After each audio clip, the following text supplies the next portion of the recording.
The rumors surrounding Anthony Davis have not cooled down. Quite the opposite. Even without a clear sign of a rebuild in Dallas, the noise around the center's future keeps growing. The trade that sent Luka Doncic away shifted the franchise's axis, changed internal decisions, and placed Davis under an even brighter spotlight. And that raises an uncomfortable question. Is he really in the right place? Around the league, the perception is clear. While Milwaukee still hesitates over a potential breakup with Giannis Antetokounmpo, Anthony Davis has emerged as the top name available on the market, a player capable of changing the fate of an entire conference.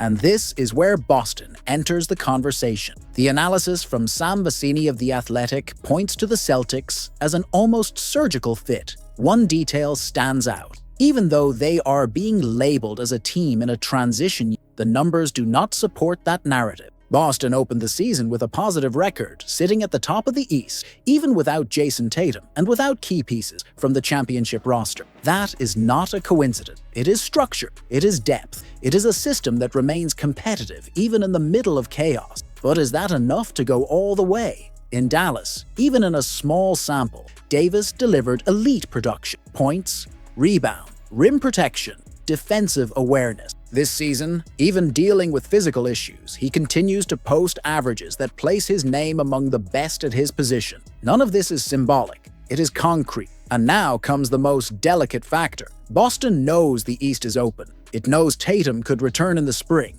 It knows that if it reaches the playoffs healthy, every detail matters. A misread, a poorly defended possession, a second-chance rebound allowed. That is exactly where a player like Anthony Davis changes series. But should the Celtics wait? Is sticking to the current plan enough? Or is this the kind of window that does not come around twice? The line between boldness and regret is thin, and the trade deadline clock keeps ticking. At the start of the year, the read in Boston was almost unanimous. No real title chase, no urgency. When Jayson Tatum ruptured his Achilles tendon in the playoffs against the New York Knicks, the projection was immediate, a return only next season. With that, Brad Stevens adjusted the roster, cut salary, and treated the current campaign as a damage control period. A competitive team? Yes, but without promises. Then reality decided to challenge that plan. After the win over the Miami Heat, the Celtics sit among the top teams in the East, right next to the Toronto Raptors, keeping a close eye on the New York Knicks. This is not a small detail. It is a signal,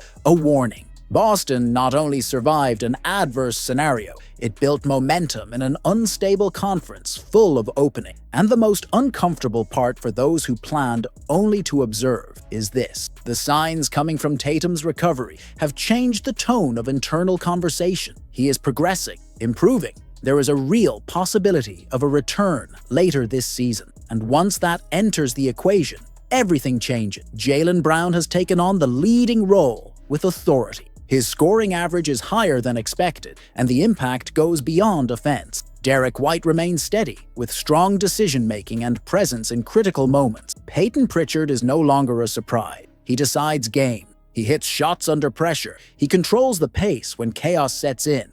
In the middle of all this, other names are pushing the team's ceiling upward. Neemias Queta brings efficiency in the paint, high conversion rates, and possession control. Jordan Walsh plays like someone who understands the weight of every minute on the floor. Aggressive defense, contested rebounds, constant energy. This type of player changes the tone of a rotation. But here is the point no one can ignore. Nikola Vucevic, a veteran, experienced. He scores. He rebounds. He takes shots in decisive moments. This is not a long-term gamble. It is a surgical move.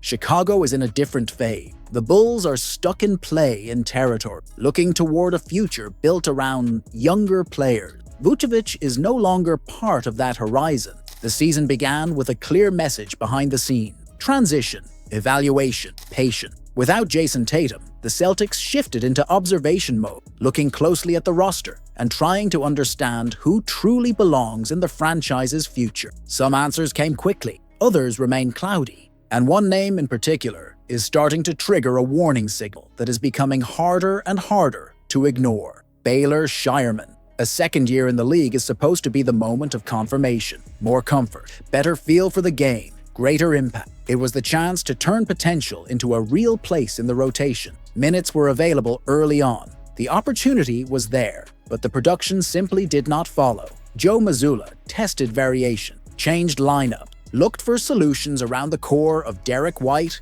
Peyton Pritchard, Jaylen Brown, and Neemias Queta. Even so, Shireman never truly entered that conversation. He stayed on the fringe, around 12 minutes per game over the course of the season, and recently, even less. Over the last few games, the picture has become even harsher. Limited minutes, very few shot attempts, almost no involvement on offense, fewer than 1 point per game in that stretch. For a player who needs to prove himself, this is not just concerning, it is symptomatic. The numbers reinforce the feeling. Shireman's usage rate is among the lowest, not only on the roster, but across the entire NBA among players with meaningful minutes. He rarely touches the ball, and when he does, it does not create an advantage. On a team that values efficiency and quick reads, that matters. And while this is happening, others are moving forward. Jordan Walsh is growing. Josh Minott is earning more space. Sam Hauser remains a clear reference point within the system.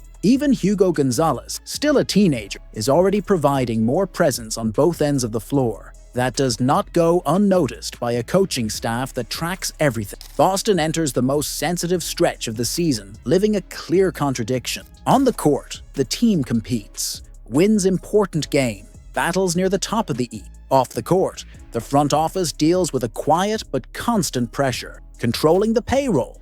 Two opposite paths, and only one can be followed all the way. With a winning record and a possible return of Jayson Tatum on the horizon, the temptation to reinforce the roster is real. The idea that now it's possible starts to circulate. But recent losses to Milwaukee and Detroit act as a reality check. They remind everyone that this was not the original plan. The plan was to cut costs, gain flexibility. Think about tomorrow. It is in this context that the most coveted assets on the roster emerge. Bleacher Report listed the Celtics' most attractive players on the market: Derrick White, Peyton Pritchard, Jordan Walsh. Three names that immediately draw attention. Three names that, interestingly, Boston has no real intention of trading. White is viewed internally as a core piece. Pritchard is having the best season of his career, with strong numbers and an extremely team-friendly contract. Walsh has become a find. He has developed as a defensive wing, shoots well from outside,